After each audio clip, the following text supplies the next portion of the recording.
We're coming up on the half hour. This is Medical Monday. If you're just joining us, thank you for being with us. I also have Dr. David Gnewikow here with me. Your office is in Mount Juliet, Advanced Hearing Solutions, right? Yes. Yeah. You've been there for what, almost 12 years? Going on 12 years, that's right. So we are talking hearing loss and hearing solutions, trying to get your hearing back to where you can be a part of life and a part of what's going on around you. Right. I had a question for you. We were talking about during the break. Can your hearing aids get out of sync, or is it just because your hearing becomes worse over time even with them? Right. So we talked a few minutes ago that most hearing aids today are digital. We can program them.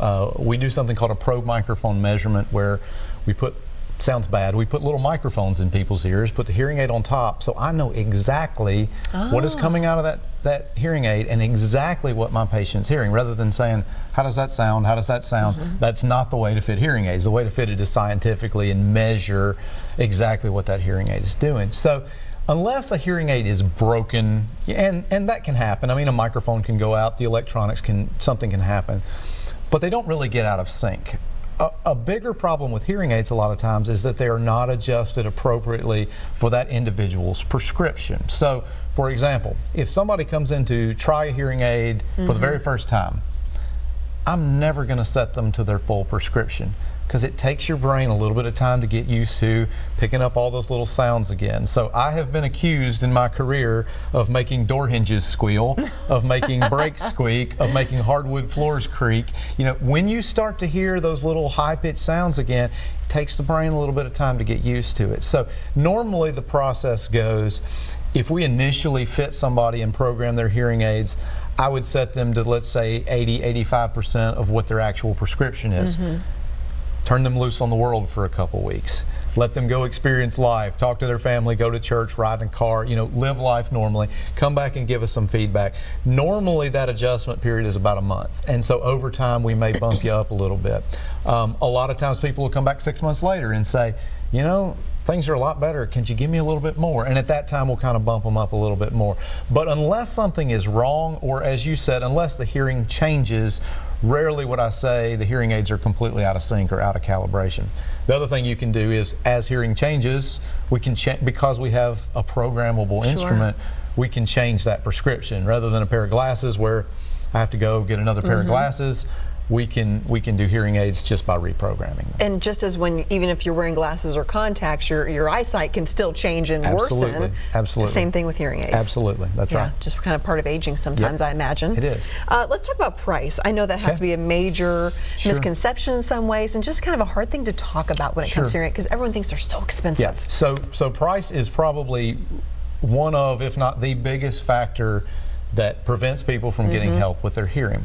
One of the biggest challenges with price is rarely does insurance cover hearing aids. Medicare does not cover hearing aids at all. So, you know, people call our office all the time and say, do you take Medicare? We say, yes, Medicare doesn't pay for anything. We do take it, but you know. So there are some insurances that help. If you have insurance and you have some questions, I'm sure at the end we'll have our office number up. Call our office, we'll be glad to check on your hearing benefits. But it is a challenge because most people do not have insurance that covers hearing aids, or if it does, it's a partial coverage.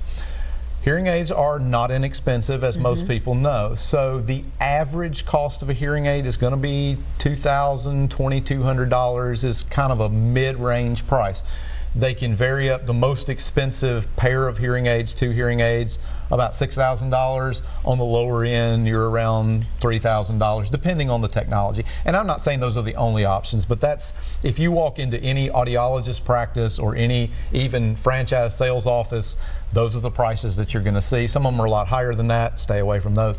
But that's about average. So an average pair of hearing aids may be $4,000 to $5,000. Now, for that, audiologists and most hearing aid sales offices work on what's called a bundled model. So you think, wow, $4,000, that's a lot. Well, what does that include? That includes all the office visits, at least in my practice, that includes all the office visits for life. So you can come back and see me for the next 15 years. Wow. We can adjust the hearing aids. You don't get charged as you come in.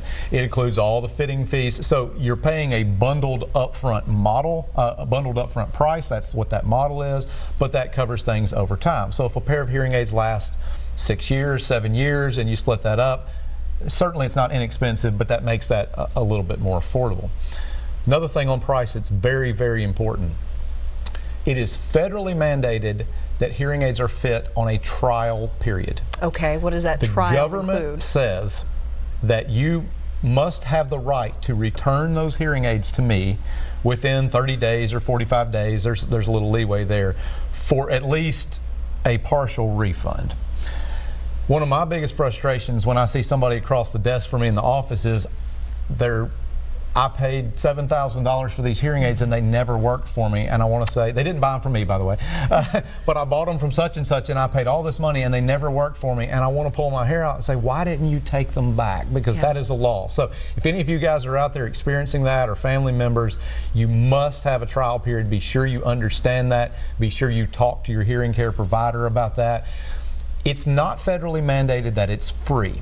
Now, we do a free trial period at my office because I want people to experience this and know it's going to work before you're having to deal with insurance or pay for the hearing aids. But be sure that you get a good trial, and be sure that during that trial, hearing aids are helping. Again, I can't tell you how many times I've seen that person says, well, I bought these 2 years ago from somebody and they never really helped me. Don't do that. You know, ask them to adjust them, go see another professional. Something's wrong when that's happening. I can imagine that some people are told, you just have to give it time. You just have to give it time, yes, right? Yes. And so then that period expires. Well, and it does, you're exactly right. It does take time to adapt to hearing aids. So to get used to hearing the creaks in the floor and those type of things, it does take a little bit of time to get used to different. It does not take time to see benefit. Meaning, I can fit somebody with hearing aids tomorrow morning at 8:30, and when they walk out of my office, they will hear better immediately. Now, that doesn't mean that their brain's used to hearing all the new sounds, but immediately they can go home and hear the TV better. Immediately they can understand their spouse better. You know, immediately. So that's not true if somebody says, well, it's just going to take you 6 weeks before you can see the benefit. Not true.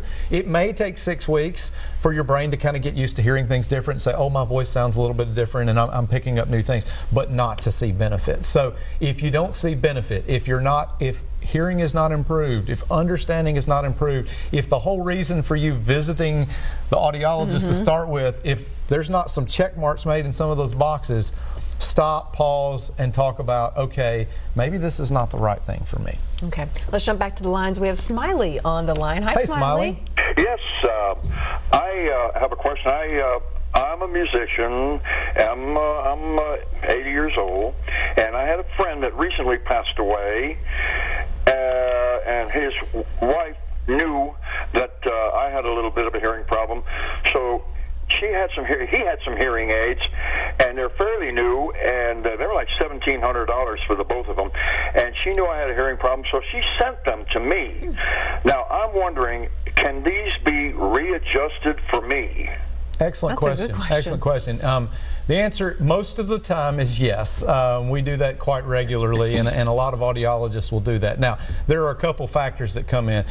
It has to be a brand that is open to programming. So as we talked about a few minutes ago, there are some brands, franchises that sell hearing aids that won't allow an independent audiologist like myself to go in and program and adjust. They kind of lock them out. So part of that is about the brand that the hearing aids are.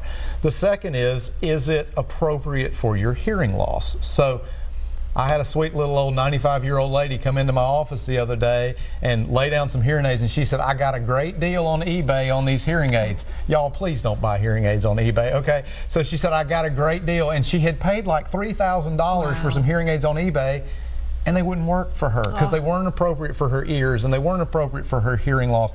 Can I give you a brand name? Absolutely. Okay, these are Phonak, P-H-O-N-A-K. Okay, so Phonak is probably the biggest, if not one of the biggest, hearing aid manufacturers, hearing companies in the world. Any independent audiologist should be able to work on and adjust Phonak hearing aids. Again, it does depend on, is that technology appropriate for you and do they fit? Now, we talked about cost a little bit. If you take those hearing aids to my office, or you take those hearing aids to an independent audiologist office, naturally there's going to be some charge for adjusting. Most people expect that. I have a few people say, well, what do you mean? I didn't buy them from you. Yeah. You're paying for that professional's time and expertise and equipment to do that. So the answer to that is probably yes, you know, kind of depending on your hearing loss and the function of the hearing aids and if they can be made to work for you. But the answer is probably yes. Well, that's some good news. Smiley, thank you for your call tonight. And Thank you. Hey, you're welcome. And by the way, pretty soon we're going to be giving you out the number to get in contact with Dr. Gnewikow. So go ahead and grab your pen, your paper. We'll give that all to you right here towards the end of the show to help you out if you want to make an appointment. We talked about price and insurance misconceptions. Technology-wise, you have said over and over again, just like you told Smiley, the right hearing aid depends on what you really need. Correct. So what are we talking about technology? What can these hearing aids do for different people? Yeah, so I answered that question different today than I would have 6 months ago, and different 6 months ago than I would have a year ago. The analogy I make all the time is, what kind of cell phone did you have 5 years ago, and what do you have today? Right. That technology evolves so fast. And so pretty much, if you guys have kind of heard my spiel, I'm not real big on one brand over the other, but the major hearing aid manufacturers all have some pretty cool features, and there are advantages and disadvantages, but a lot of them have some of these features. So one is rechargeable. So if you've ever wrestled with taking those batteries in and out and say, I'm done wrestling, you know, I'm done wrestling with batteries, we don't have to mess with batteries anymore. We've got lithium-ion rechargeable batteries. I wear one. I can charge it for 2 hours and wear it for 30. Very easy to use. Automatic is very big now. So I think I've mentioned that earlier, but you know, the days of old school, you know, turning the hearing aid up and down. What was that cartoon movie Up, where the guy was, his hearing aid was constantly squealing? That was bad for business. You know, those days are over. I can fit a hearing aid that you never have to touch. It's automatic. Bluetooth. So I can connect hearing aids to cell phones, to computers, to television. So if you're fighting with your spouse over the volume of the TV, we can put hearing aids in that get a direct Bluetooth signal from the television. My spouse can set the TV on whatever. She can even set it on 0, and I can have that audio coming into my ears. I can be driving down the road and get a phone call, tap a button on my hearing aid and talk. My phone can be in my pocket. So really cool stuff that we can do with that. Just general advancements in our ability, when I say our, the audiologist ability to fine tune. So it used to be you ordered a hearing aid and that was going to be good for you for a little while, and then we were going to have to throw that aside. Because we have such flexible technology, we've got a lot wider range of how we can fine tune and adjust for different people. So I'm sure I'm missing some others. I could talk about technology for hours and hours and hours, but Bluetooth, rechargeable, waterproof I didn't mention. The first thing I always told people 10 years ago was never, ever get your hearing aids wet. And now you can sweat on them. I don't recommend swimming in them, but water's not a big deal anymore either. It's pretty amazing. All right, we have to take another quick break. We do have time for a few more phone calls after we come back, so if you have a question, now's the time to ask. 615-737+ is the number to call. Stay with us.